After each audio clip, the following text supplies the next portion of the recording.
नमस्कार दोस्तों। एक नई लर्निंग के साथ हाजिर हूं और आज की स्टॉक स्पेसिफिक लर्निंग में हम लोग चर्चा करने की कोशिश करेंगे एक रियल एस्टेट्स कंपनी को लेकर। जो रियल एस्टेट्स कंपनी बिलोंग करती है आदित्य बिरला ग्रुप से और उसके बारे में कहती है, जो न्यू सेंचुरी की बात कहती है, न्यू लेंसी की बात कहती है और न्यू फोर्स को लेकर कहती है, आदित्य बिरला ग्रुप से बिलोंग करती है। और साथ में यदि हम कंपनी के कुछ और पार्ट को देखा जाए तो ये क्या जो कंपनी कहती है कि building home snapping communities transforming lives lives की बात कहती है। इनमें क्या चीजें हैं? इनके पास कहती है कि इनके पास दो तरह के कारोबार है। एक रियल एस्टेट का कारोबार है, दूसरा कहते हैं सेंचुरी पल्प एंड पेपर का कारोबार है, जो कि इसी कंपनी से बिलोंग करती दिखती है। इसके अलावा यदि और कुछ बात को समझा जाए तो चलिए जरा जानने की कोशिश करेंगे इस कंपनी को लेकर के, जो आदित्य बिरला ग्रुप से बिलोंग करती है, रियल एस्टेट्स के बिजनेस में कारोबार करती है। और यहाँ पे यदि आप इनकी फाइनेंशियल पोजीशन को देखेंगे तो कुछ अंदाजा लगता है। उसके बाद हम मार्केट की रिएक्शन की तरफ भी चलेंगे। और यहाँ के मुताबिक यदि हम देखें तो ये दर्ज करती है कि ईयर एंड ईयर बेसिस का जो इनका टर्नओवर रहा है वो अप डाउन के साथ मार्केट ने 2024 में एक अच्छी रेजिस्टेंस क्रिएट करती दिखी है। बट जो ऑल इनकम के सोर्स है उसमें इनमें डिक्लाइनिंग का सोर्स नंबर देखने को मिला है। क्वार्टर ऑन क्वार्टर बेसिस का जो डेटाबेस निकल के आया उसके मुताबिक यदि देखा जाए तो जो सितंबर तक का डेटाबेस था उसमें मार्च के कंपैरिजन काफी डिक्लाइनिंग था। पहले की वाई वाई के मुताबिक डिक्लाइनिंग की सिचुएशन क्रिएट तो नहीं करती, लेकिन नियर अबाउट 2% की जंप भी दर्ज करती दिखी है। ओवरऑल बिजनेस में ये देखा गया करीब 100% से ज्यादा की मूव देखने को मिला। और क्यू के बेसिस पे कह सकते हैं जो सेम रेंज में सस्टेन करती दिखी है। जिस कंपनी का बुक वैल्यू कहता है 363 का, इंटरेस्टिंग वैल्यू कहता है 167 रुपए का। फिलहाल इनका प्राइस को देखा जाए तो हायर प्राइस से ऑलमोस्ट करीब करीब कह सकते हैं काफी गिरावट दर्ज करती दिखी है। करीब 3100 से गिर के करीब 2300 रुपए के आसपास अटकी पड़ी है। जबकि लोअर से देखा जाए तो कह सकते हैं लोअर साइड से 100% की उछाल क्रिएट करती नियर अबाउट की बात देखने को मिला है। कंपेरिजन टू द इंडस्ट्रियल के पी के मुकाबले आज भी यहाँ पे देखा गया तो इनके कंपनी में इनकी स्टॉक को लेकर के लोगों का जो रेश है खरीदने को लेकर के, खरीदने बेचने और होल्ड करने को लेकर के, वो अर्निंग पर शेयर के अगेंस्ट में कितने टाइम्स की 171 टाइम्स की बात कहती है, जिसकी वजह से मार्केट की प्राइस ये दिखती नजर आती है। यहाँ प्राइस टू बुक वैल्यू 655 अब 660% के आसपास जंप कर चुका है। आरओसी आरओ की आरओसी की बात किया जाए तो सर नियर अबाउट की कम की आंकड़ा दर्ज करती है। जहां कंपनी में नंबर ऑफ शेयर 11 करोड़ से ज्यादा है, जिसकी वजह से मार्केट कैप करीब 26,000 करोड़ की कहती है। और प्रमोटर जो आदित्य बिरला ग्रुप्स की कंपनीज हैं उनका जो है प्रमोटर हैंड करीब 50% के आसपास ही टिकी पड़ी है, जबकि डिविडेंड यील्ड भी करीब 21% के दर्ज केवल और केवल यही नहीं, इसके अलावा यदि हम डेट टू इक्विटी को देखें तो काफी ज्यादा इनके पर दबाव बनाने का कोशिश करती है प्रॉफिट को लेकर के। और करंट रेशियो के नंबर तो शायद थोड़ा सा छोटा सा है, लेकिन इनका रिस्क फैक्टर दी प्रॉफिट के मार्जिन के बेसिस पे देखते हैं तो शायद यहाँ पे 120 से लेकर 125-30% आंकड़ा दर्ज करती दिखी है लास्ट 12 महीने के डेटाबेस के मुताबिक। कंपनी के बारे में देखा जाए तो कंपनी ये कहती है कि century textile and industries limited था has transform in the single unit textile entity 1987 में था। बाद में कहते हैं कॉमर्शियल जो power house with the interest in the जो कि डाइवर्सिफाइड किया गया इंडस्ट्रीज को लेकर, जिसमें currently the business house in the trend setter in the cotton textile and also have the remarkable presence in the pulp and the paper and the real estate कारोबार। आज के टाइम में ये इनका कारोबार ये दर्ज करती दिखी। और इसमें ये भी देखना जरूरी है कि इनके पास जो कारोबार है वो रियल एस्टेट से ज्यादा आती है या फिर पल्प एंड पेपर से इनके पास कारोबार देखने को मिलता है। इसके लिए कि हमें सेगमेंट वाइज डिटेल को समझना पड़ेगा, उसके लिए चलेंगे।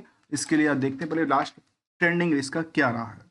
ट्रेंडिंग के मुताबिक यदि देखा जाए तो ये कह सकते हैं जो इनका ट्रेंडिंग जो कभी 7,000 करोड़ के आसपास की ज्यादा हुआ करता था ईयर ऑन ईयर बेसिस में, आजकल वो गिर के करीब 5,000 करोड़ के आसपास है। लेकिन इनमें यदि पिछले कुछ सालों की ट्रेंडिंग देखा जाए जो कि 2005 सालों की डेटाबेस के, तो उसमें सबसे बेटर करती दिखी है। तो इनका सेल्स लगातार बढ़ता नजर आता है।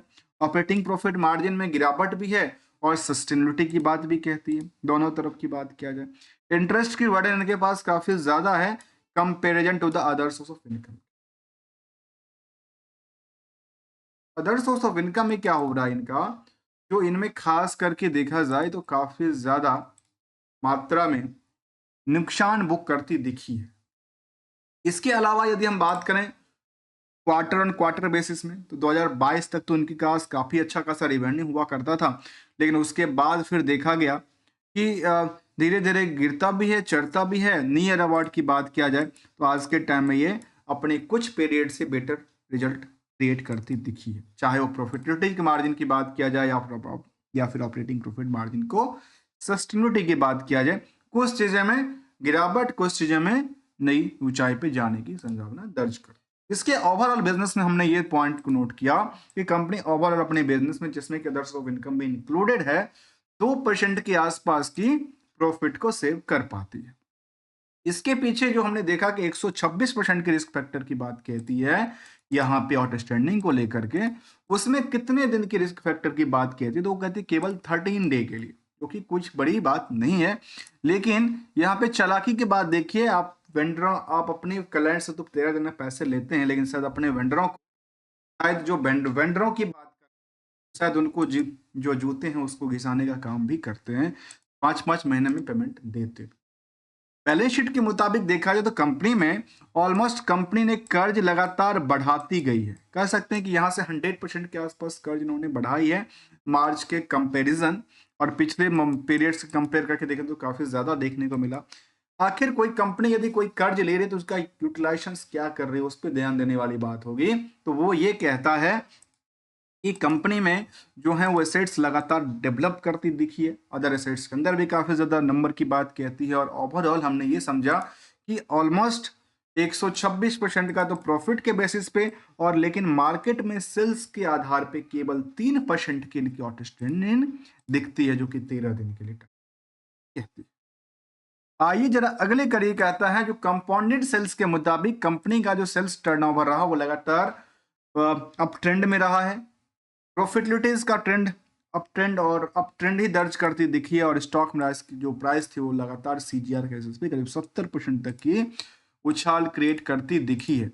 इसी चीज को हम चार्ट लेवल पे देखा जाए तो हम चार्ट लेवल पे चलें तो एनएससी के ही बीटा वर्जन जो कि आई इन्वेस्टमेंट है, आई इन्वेस्ट की जो पोर्टल है उनके थ्रू यदि हम देखें चार्ट लेवल को विदाउट किसी ट्रेडिंग टेक्निकल ट्रेडिंग को लेकर के, ओनली ऑन द ट्रेंड को लेकर के, जिसमें ट्रेंड क्या बनता दिखा है, तो ट्रेंड यहाँ पे पिछले कुछ सालों की डेटाबेस में एक हायर टू हायर नई जो कि लाइफ टाइम हाई की तरफ मूव करती दिखी थी।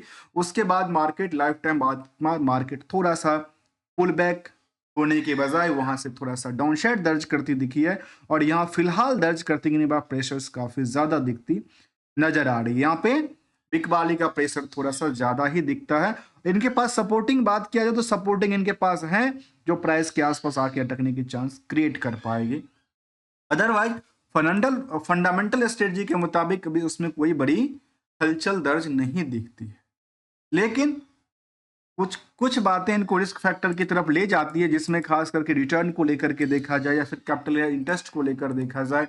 बाकी कुछ रिटर्न भी लिया रिस्क, केवल कुछ बातें को रिस्क को एनालाइज किया जा सकता है। पीयर्स के मुकाबले यदि कंपेयर करते हैं तो ये भी रियल एस्टेट्स हैं, जेके पेपर्स जैसी कंपनी शामिल है जो कि इससे दोनों सेगमेंट से कंपनी कामकाज करती है। तो हमारे लिए जरूरत पड़ जाती है कि आखिर किस सेगमेंट से सबसे ज्यादा पैसा कमाती है, और उस सेगमेंट में मार्केट की सिचुएशन बाकी कंपनियों के कंपैरिजन कैसा रहा है। यदि हम इनकी सेगमेंट बाय डिटेल को देखें, सेगमेंट बाय डिटेल के मुताबिक कंपनी का जो सबसे ज्यादा टर्नओवर क्रिएट करती है वो है पल्प एंड पेपर्स उद्योग से, दूसरा in the real estates part. इसको मोस्टली कहां से कंपेयर करना चाहिए, मोस्टली उसी पेपर प्रोडक्ट से कंपेयर करना चाहिए। इसीलिए यहाँ पे देखा गया कि यहाँ पे जेके पेपर से कंपेयर किया जाए तो बाकी लगता है कुछ कंपेयर करने के टाइम पे कुछ बेटर भी है, कुछ बेटर नहीं भी दिखती, क्योंकि इंडस्ट्रियल के मुताबिक देखा जाए तो इसको रखा गया यदि पेपर इंडस्ट्रीज के अंदर, तो पेपर इंडस्ट्रीज में कंपनी कामकाज करती है। इसके मुताबिक इनमें रेश क्या है, उतना ज्यादा दर्ज नहीं दिखी है। आइए जरा अगले कड़ी में कहता है इसको लेकर क्या आंकड़ा निकल के आती है।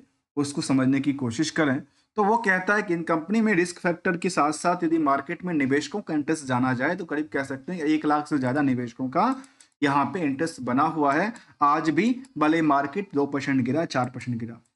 यहाँ पे एफआई ने पोजीशन को बिल्डअप किया था, डीआई ने अपनी पोजीशन को नियर अबाउट रखा था, जबकि आम पब्लिक के पास से होल्डिंग थोड़ा बहुत शिफ्ट करके किसके पास चली जाती है, उन दोनों के पास शिफ्ट कर जाती है।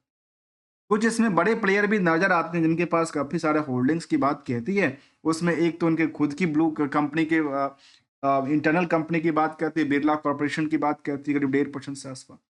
अदर कोई सुपर इन्वेस्टर के तौर पे तो सामने दिखती नहीं है, लेकिन एक नाम तो शामिल दिखता है, ये कोई सुपर इन्वेस्टर तो बिल्कुल कहते हैं, बिल्कुल ही कुछ बड़े निवेशकों की लिस्ट में इनका नाम शामिल है। और ये कह सकते हैं हितेश दोषी साहब का, जिन्होंने इनका यहाँ पे पोजीशंस हैं, करीब आज से नहीं बहुत पहले से पुराना, लेकिन पोजीशन थोड़ा बहुत बिकबाली भी इन्होंने किया हुआ दिखता है। इसके अलावा यदि हम कुछ और पार्ट को देखा जाए, तो हम ये कह सकते हैं कंपनी के जो सस्टेनेबिलिटी की बात किया जाए, तो पिछले ट्रेंडिंग वेव के हिसाब से पिछले 6 महीने के ट्रेंडिंग में ये दर्ज करते हैं कि यहाँ पे अच्छी खासी रैली थी, मार्केट ने थोड़ा सा डिप लिया है। और क्या ये अपॉर्चुनिटी क्रिएट करती नजर आती है? इस तरह की क्या अपॉर्चुनिटी पहले भी क्रिएट कर चुका है? तो दोस्तों बिल्कुल क्रिएट कर चुका है। यदि आप कंपेयर करेंगे प्राइस मेन्यू से, तो देखा जाए तो हायर से लेकर के लोअर में हमेशा, यदि किसी टाइम को देखा जाए, यदि मैं सितंबर जुलाई का ये बात कर लूँ, तो 2300 से गिर करके इसकी प्राइस नियरली सस्टेनिटी के आसपास 2100 के आसपास आ गई थी। नियरली आज के टाइम में देखा है तो इनकी प्राइस करीब परसेंटेज में देखा जाए करीब 3000 से नियर अबाउट, यदि प्राइस 3000 के आसपास था, तो घट घट करके आज इनकी प्राइस करीब 700 के आसपास घट जाती है। यहाँ से कितने के आसपास डिक्लाइनिंग है? 20 से 25% के आसपास आज भी डिस्काउंट देखने को मिला है। दोस्तों हमारे साइड से किसी भी कंपनी को लेकर, कोई भी स्टॉक को लेकर, कोई प्रोडक्टिविटीज को लेकर, कोई भी ट्रेडिंग और एडवाइजरी की बात बिल्कुल शामिल नहीं होता। Only as learning point of view से लेके आते हैं। कंपनी की यदि परफॉर्मेंस लेवल के साथ साथ मैनेजमेंट की परफॉर्मेंस लेवल देखा है, तो निवेशकों को वो कुछ डिविडेंड की पार्ट भी साल दर साल देती रही है, चाहे 21 हो, 22 हो, 23 हो, 24 हो। साथ में यदि स्टॉक परफॉर्मेंस की बात यदि देखा जाए कुछ पिछले कुछ सालों के डेटाबेस के मुताबिक, तो 1 साल से लेकर के पिछले 10 सालों में आज भी यहाँ पे इनके स्टॉक में डिमांड बढ़ी है, चाहे 100% से लेकर के 800% से ज़्यादा की बात कहती है, जितना कि सेंसेक्स में नहीं बढ़ा, जितना कि इनके पीयर्स में दर्ज नहीं दिखती नजर आती है। दोस्तों गोल्डन रूल हमेशा कहता है, मार्केट हो या पर्सनल लाइफ हो, यदि वो पैसे दे रहे हैं तो बेटर है, नहीं तो अपने पैसे को सेविंग भी करते रहना चाहिए, अपने रिस्क को मिनिमाइज करते रहना चाहिए, विदाउट किसी प्रिडिक्शंस को लेकर के अपनी खुद की पॉलिसी बनाइए, खुद की पॉलिसीज के मुताबिक मार्केट में सस्टेनेबिलिटी की तरफ ध्यान देते हुए कारोबार किया जा सकता है। मिलेंगे कुछ नई स्टडी के साथ, तब तक के लिए thanks for the joining in. You can also join our channel for the better learning, understanding and awareness part.